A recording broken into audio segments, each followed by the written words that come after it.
Hello and welcome to this continuing series on POSER Pro 2014 and POSER 10. I'm Mark Bremer and we'll be guiding you through this installment in which we cover the cloth room. We get to do a couple cool things here. By the time we're done with this, we're going to be looking at clothing props and what make good candidates for applying the cloth room function to. But we'll be starting out with just a quick run through of what the cloth room controls are and exactly how things are put together. If you take a look here, we're in our pose room right now. I simply have Andy here. He's looking kind of sexy, laying on a box for us to go ahead and then drop this cloth plane on. Now the box comes out of the props and primitives. There's just one there I scaled to the scene. And there's also a cloth primitive in there as well. Now, very important thing to note, and this is going to apply to all cloth that you work with or have the potential to work with. I'm going to change the preview we've got and zoom in on our scene just a little bit. This cloth plane, as you can tell right now, is made up of all sorts of squares, thousands of them actually, and these squares are called polygons. POSER does not make up or make solid objects suddenly bend. The only way it can do this is by deciding to bend them where we have polygon meeting polygon. So if we only had 4 squares making up this entire object right here, then POSER would only have 4 places to go ahead and make the cloth bend. And of course it wouldn't look that way, it would look more like a triangle by the time it tried to do this. So when you consider objects to use as cloth, they need to have enough polygons to bend well, or you wind up with cloth that has straight edges. So just thought I would point that out. Let me go ahead and come back into our regular scene right here and zoom back out.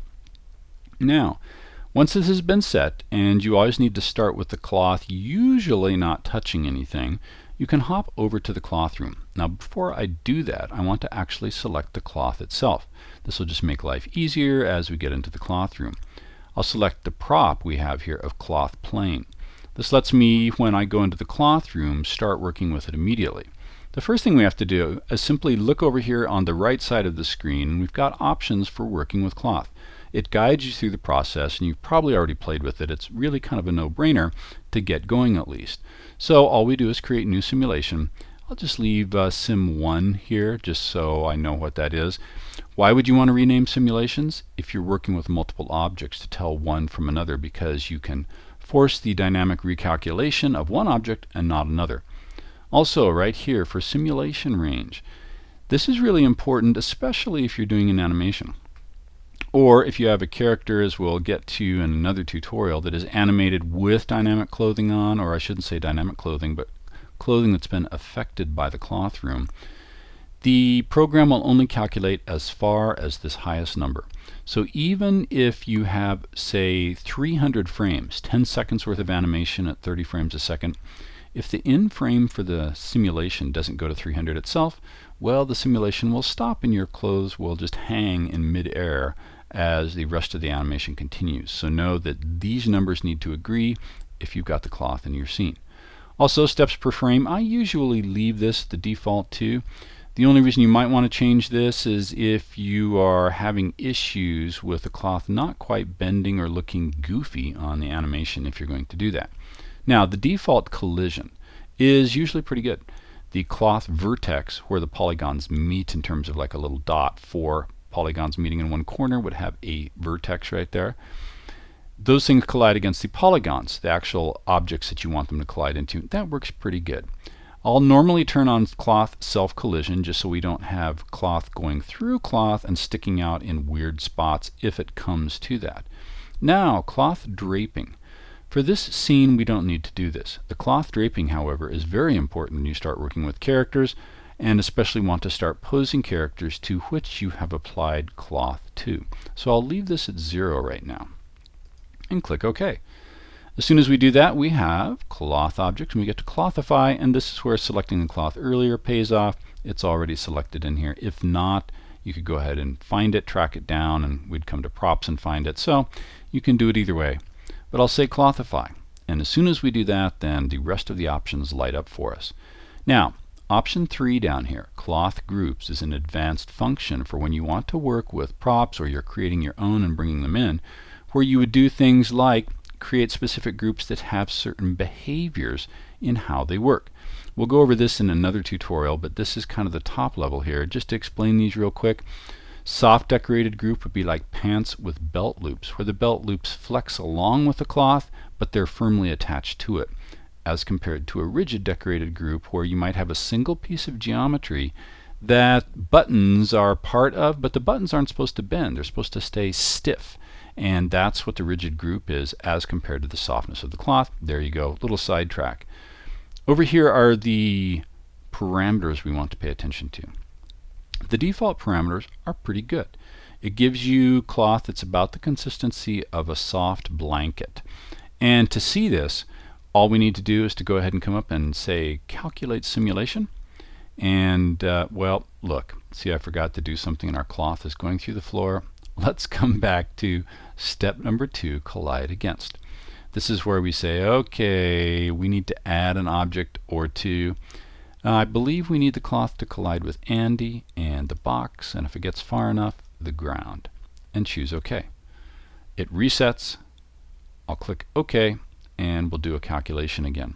It goes ahead and creates a temp file. And now it's figuring out the calculation, and we see it happening in all its beauty and glory. Wonderfully, this process has been sped up in succeeding iterations of the program, and that's great. Now, Andy is kind of a skeletal figure, so we're getting some sharp cloth bends here, and we can see very clearly how the cloth is hanging over the box edge here and to the character himself.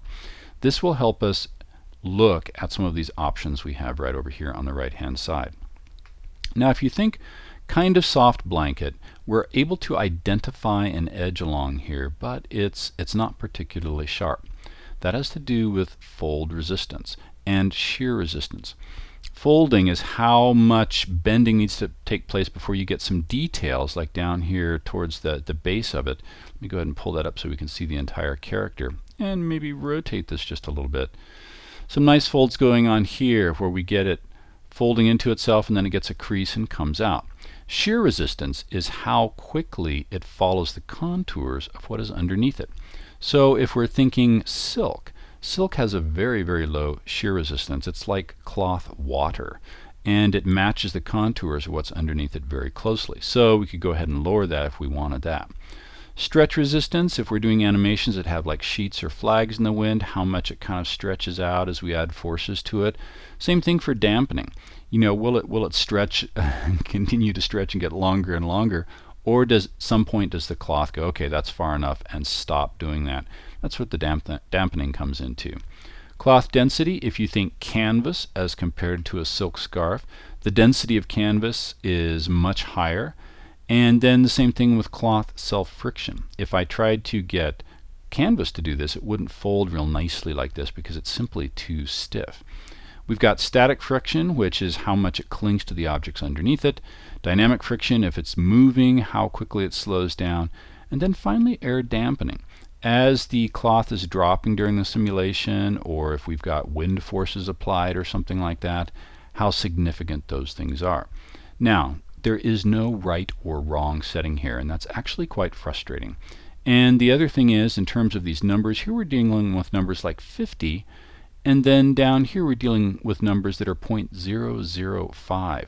I wish I could make it easy and say, well, here's what that relates to, and here's that sense of scale. You have to play with it, and part of it is that if we're working with cloth that has larger squares, it will behave a little bit differently than cloth that has smaller squares, depending on the scale of the objects involved. So with that said, let's go ahead and create a new scene and look at clothing props that are good and also bad candidates to use in the cloth room. I'll go ahead and create a new scene right here. We'll not save what we're working on. Our good friend Andy pops into the scene. And when you're working with most props that come in for characters, it's good to zero out the character, and this will play into working with the actual draping function that we'll look at in just a second. So I like to come up to figure, and we've got an option to zero figure.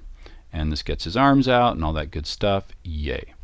So let's look for props that we can now add to our character, and some of the special steps we'll have to go through to clothify them in the cloth room.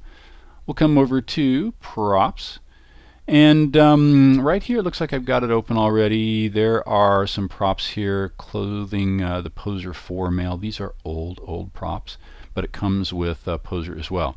Now I've got the tank top highlighted here, and let me double click that and bring it into the scene.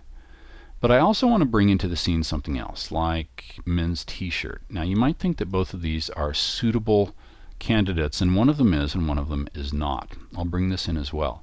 Now these aren't part of the character right here. We see them come in with different names.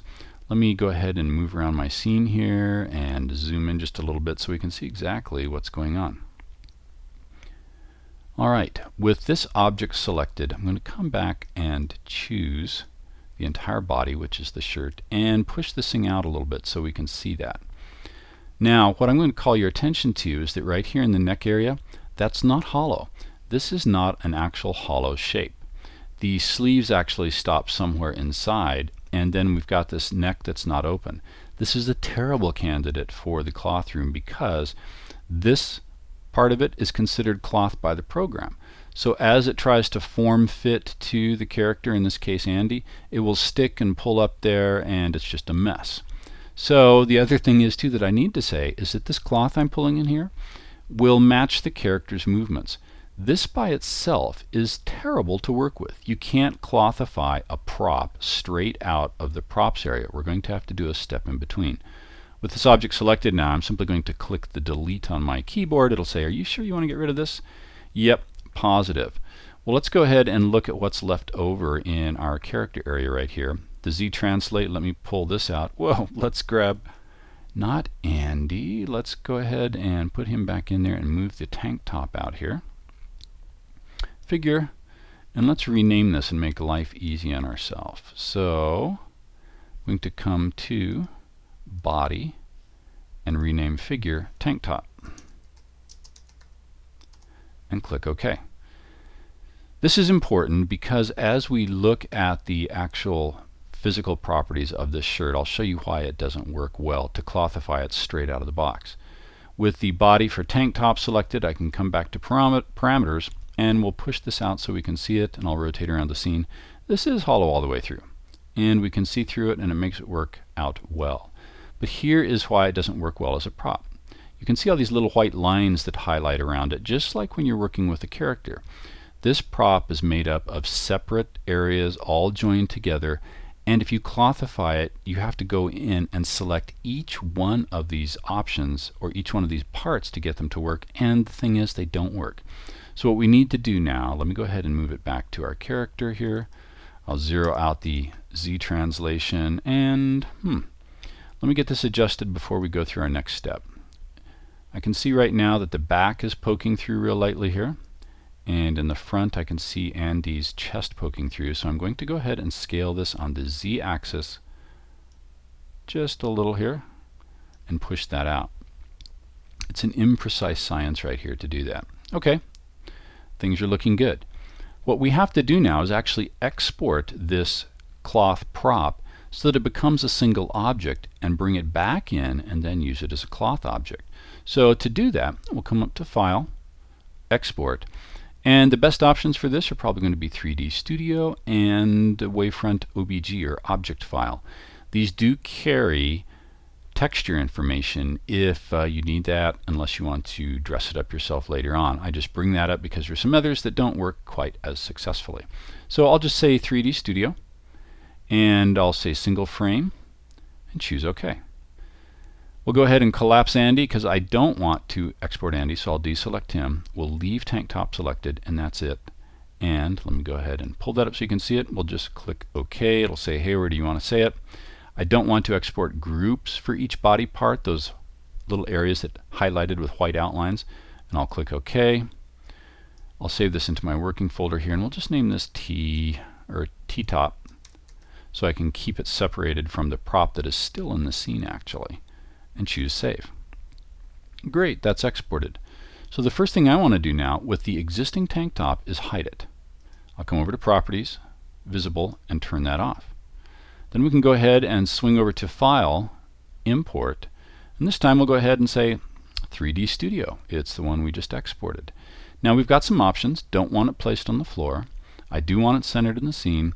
I'll leave the other things here. The one thing I want to make sure that you do turn on is weld identical vertices. This helps prevent tearing of an object if it has been exported with like two vertexes that are overlapping and one moves and one doesn't because of the cloth stretching. So if those are welded, no problem. I'll choose OK. And we get to drive to where we just saved it, T-top. Go ahead and double click on that and it brings it in, and it is massively huge. So let's come back to parameters. You may go, why is that? Well, when you export to other formats, and in all of computer generated graphics, CG and 3D, there is no one standard for scaling, and we're seeing evidence of that right now. So let me go ahead on the Y translation, pull this up in my scene, and now we'll simply scale this down to something that looks like it may actually fit the character a little bit better. And pull this up. I'll orbit the scene, and you know what, that's still a little bit large, so let's go ahead and pull this down, but not to the point where we're getting poke through on either side. Alright, that looks pretty good. With that done now, the next thing to do then is to go ahead and pop right over here back into the cloth room. And I'll scroll my scene just a little bit here. We'll do the exact same thing as we've done before. New simulation. This time I would call it tank top. And we'll let it stay right now at 30 frames, but this is where we want to try a drape from the 0 frame so it matches the character before there's any animation, and we'll have some short animation later on. So I'll say drape this for 30 frames, 1 second, and choose OK. Now we say clothify, and we want the tank top clothified, so I'll choose that. Our other options open up. And we may want to go ahead and change some of these. We'll just run the first simulation, and we'll do that with a calculate drape and see how closely it matches our character. And you know what? Wow, I did that again. Let's come back to collide, add, and have this collide with Andy. And choose OK. Alright, with that done, let's try this simulation business again and calculate drape. So now it starts hanging off his shoulders. And the cloth has a pretty nice set of abs worked into it. We can see that it's not hanging particularly loosely or flimsily like some of the cheaper tank tops are. So what we want to do then is say, okay, fold resistance, let's reduce this to something more like 2. Shear resistance, let's go ahead and make this something more like 20. Where am I getting these numbers? I'm kind of pulling them out of thin air just to say at least half of what the options are right here.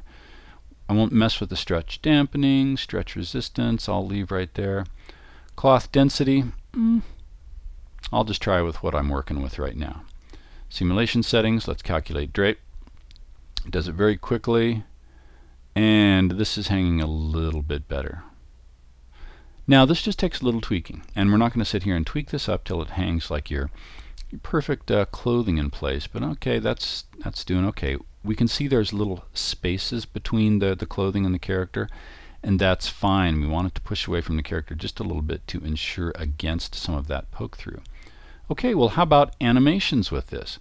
Let's pick something for our character to do, and I'll zoom out just a little bit. In theory, there we go.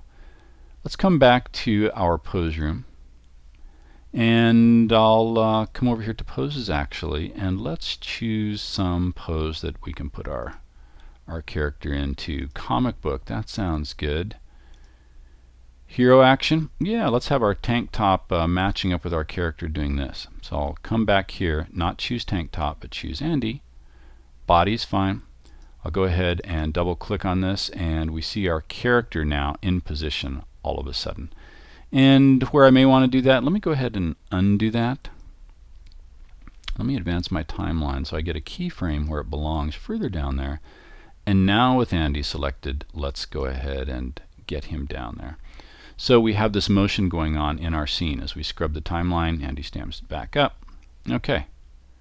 With that done and the animation completed, we can pop back into the cloth room and simply say, let's go ahead and calculate a simulation. When we do this, it's going to go ahead and start over with the draping. Remember the settings at the beginning for the how many frames do you want the simulation to go? Well, 30 frames, and that happens to be the length of our animation. It's calculating the drape, 1 second's done, and now it does 30 seconds or 30 frames more correctly, of the motion. So the cloth is now following the character and following the character's motion, so it goes ahead and deforms as it comes into contact with other body parts and moves around. So this is how you begin working with props inside of the cloth room. Good candidates for props to be used as cloth are ones that are open, that aren't sealed up. If I go ahead and scroll our scene just a little bit here and move around it, yep, looking pretty good. It's hanging across Skinny Andy's pelvic bones right there, just like it should. And of course it would look, well, nicer with a real person underneath. But there is some of the ways to consider using the cloth room inside of POSER 10 and POSER Pro 2014.